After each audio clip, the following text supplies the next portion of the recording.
Life is like a fast-forward movie.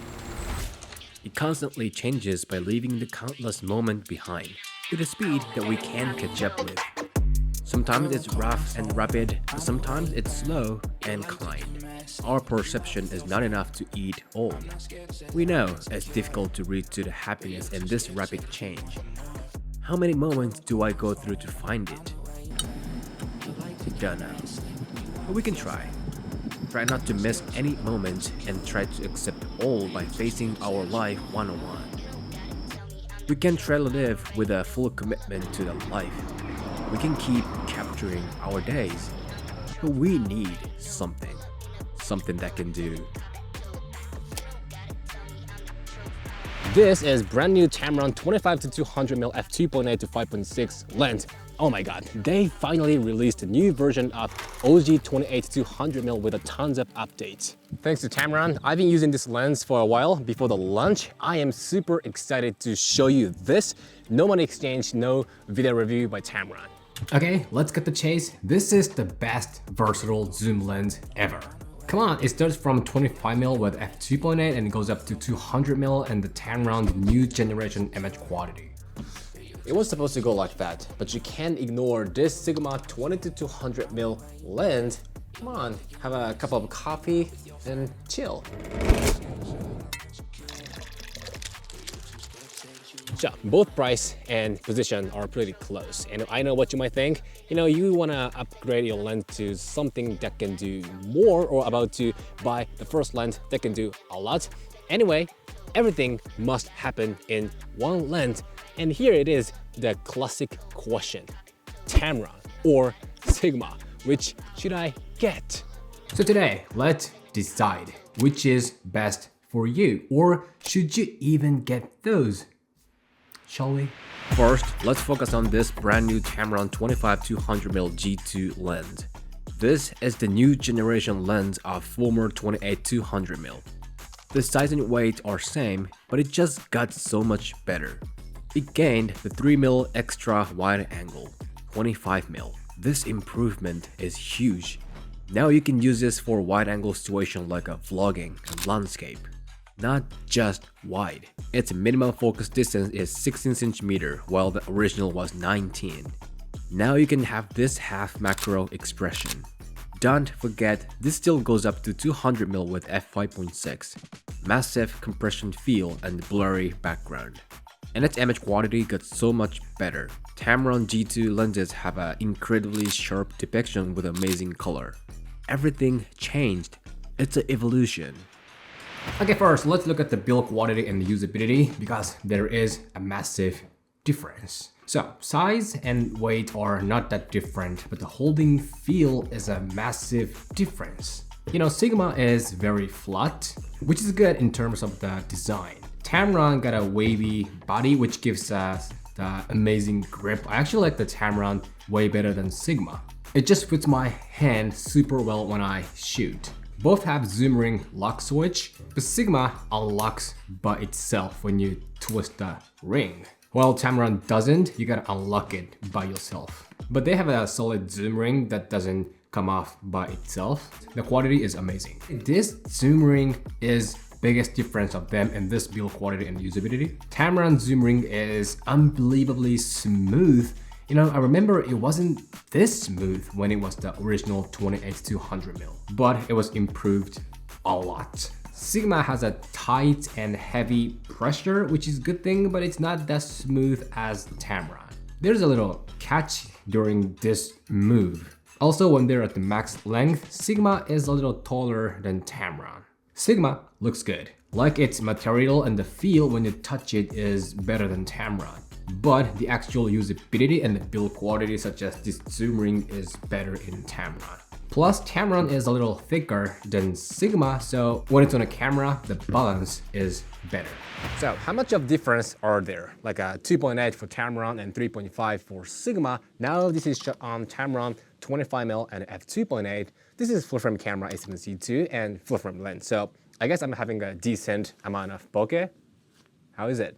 So now this is Sigma, but when it's 25mm, the aperture gets f4. So f4 versus f2.8. This is something, right?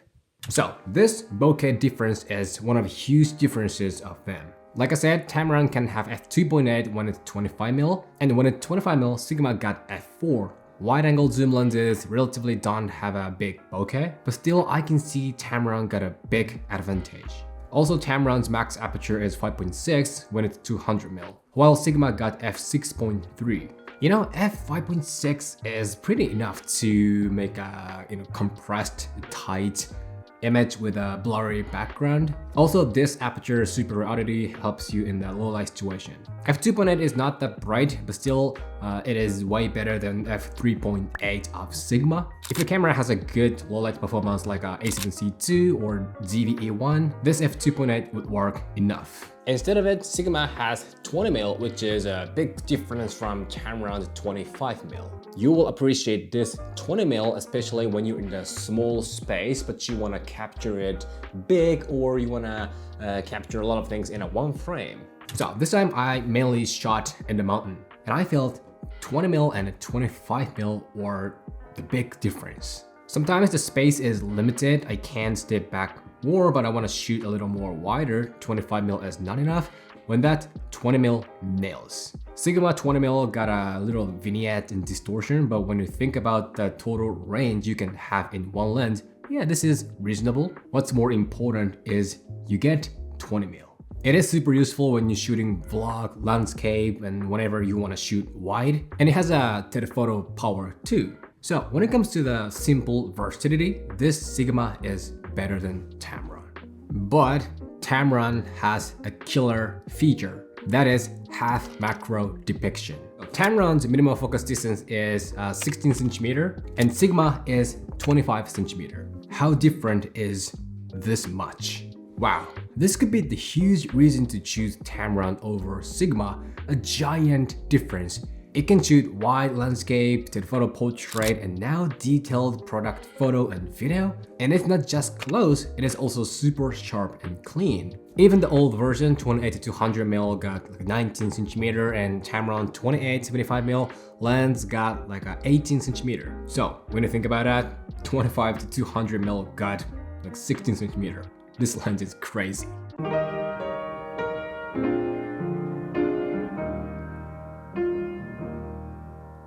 So now let's look at the image quality difference such as sharpness and color. Both are super clean and sharp, although they are a versatile zoom lens. So as always, Sigma has a sharper taste than Tamron. I mean, those footages are from same camera and setting, which is A7C2 and just 4K. So the actual detail level is not different, but the overall taste, vibe is different, which is Sigma is crispier. Meanwhile, Tamron is also sharp, but I think its uniqueness is the highlight depiction. When it comes to the comparison between Sigma and Tamron, I always notice this Tamron's uniqueness.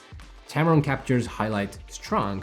Most of the times, I like it. It gives the clean and spicy look to the image. Before, when it was the Tamron G1 generation, it was not this sharp. It was more like a soft, creamy vibe. I believe I said that in old Tamron's review videos. But since G2, Tamron got a better depiction, especially this highlight, which makes the whole image sharp. But still, when it comes to the simple sharpness, yeah, Sigma is better than Tamron. Color is also a big difference. You know, one day I got a comment like, oh, I didn't know the color is different among the lens brand manufacturer. But yes, it is, especially Tamron and Sigma. Tamron is pretty natural. It tends to get the overall yellow and orange vibe, but it's still natural. Sigma sometimes get the red magenta vibe, which is sometimes a little annoying to fix. But when the situation is very blue and green, like because of the weather and the location. This Sigma's red vibe adds the natural human blood to the skin tone and it makes the total image good. Meanwhile, in that case, Tamron gets a little pale, you know what I mean? But when it's sunny and there's a red power going on, Sigma pushes the red too much, which I don't like. When that, Tamron is supernatural. Things change depending on the situation, but what doesn't change is their uniqueness. Orange for Tamron, red magenta for Sigma. I guess you do color correction and grading anyway, but you know, it's all about which you want to live with. My personal preference is Tamron. It's just easier for me to handle with. And if you're new to photography and you don't do color correction and grading that much, it doesn't matter. Probably color difference won't be the big reason to choose one over another. Focal length, aperture, those things are more important in this case. Use that to bless me when I sneeze when you're asleep. I see it fester, hear it whisper through the trees. I just keep stepping barefoot on concrete. I'm tough like leather, yeah, the soul's on feet. Okay, at the last, let's talk about the autofocus and image stabilization. First, autofocus, but the results were kind of boring, but I'll show you what exactly happened. Same. Come on, pretty much same. I compared autofocus performance of wide-angle zoom lenses of Sigma and Tamron before. When that Tamron performed better because it was a lot newer than Sigma, I said it was a technology generation difference. Here, both lenses are born at the late 2025. So, same tech level. And now, it's same. I guess I have to be proud of Sigma's development effort. Sigma used to have a big focus breeding before, but now it's gone. It is doing as fantastic as Tamron.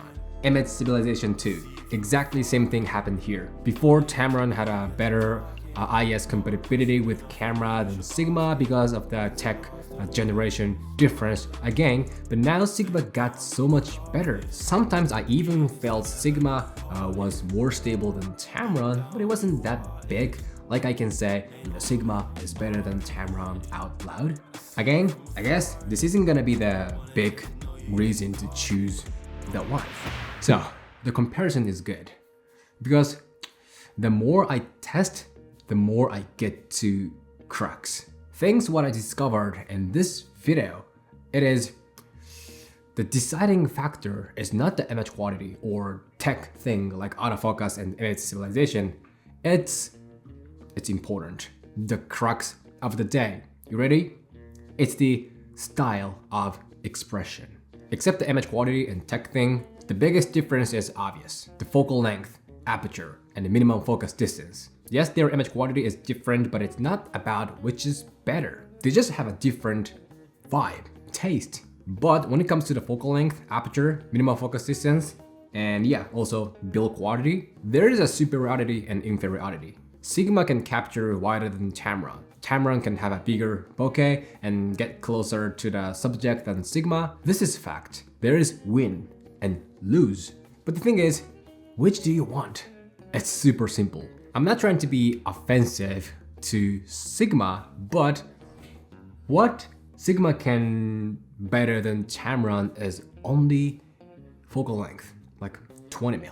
At least I felt like this way. Tamron cannot shoot super wide 20mm, but instead it has f2.8 and 16cm minimum focus distance, the half macro depiction. You can have more varieties of expression. If you want to have a super versatility, this Sigma 20-200mm is better for you. But if you want to prioritize the power of expression, this Tamron 25-200mm is good for you. But don't forget that Tamron 25-200mm also has a super versatility, like a 25-200mm by this size and weight. It just can shoot wider than 25mm. This is my honest opinion. I borrowed this Tamron lens from Tamron, but that doesn't do anything. I recommend this Tamron 25-200mm over this Sigma 20-200mm. That's my conclusion. And I know you wanna have all in one lens, but if I were you, I get this 25-200mm and some prime lenses. If I wanna go wide, I'll get something like a Viltrox 14mm f4 lens, which I introduced to you in the last video, I guess. Or if I wanna have a solid image, solid image, I would get like a 50mm f1.8, Sony 50mm 1.8, which also I made a video about before. So please remember, like, you cannot have all in one lens. There is always a compromise. But think like, can this compromise be allowed now? Can it be made up for by something else later? Do you really need 20mm right now? Or do you really need f2.8 right now? So cleaning questions one by one will lead you to the one answer, and there is always the answer, and you just don't know how to get to it yet. But today, I showed you how. So now you get to it. Okay, this is it. If you have any question, just shoot me anytime, anywhere. And if you like this video, show me a thumb and hit the subscribe. And I will see you in the next video. 久々にこの画角でやった。マイクもちょっと違う。危ねえ、これさ、怖いんだよね、マジで。レックしてなかったらどうしようっていう、してたけど。コミカの VM40 です。まあ、たまにはね、レビューだったら、この画角もありだよね。じゃあまた。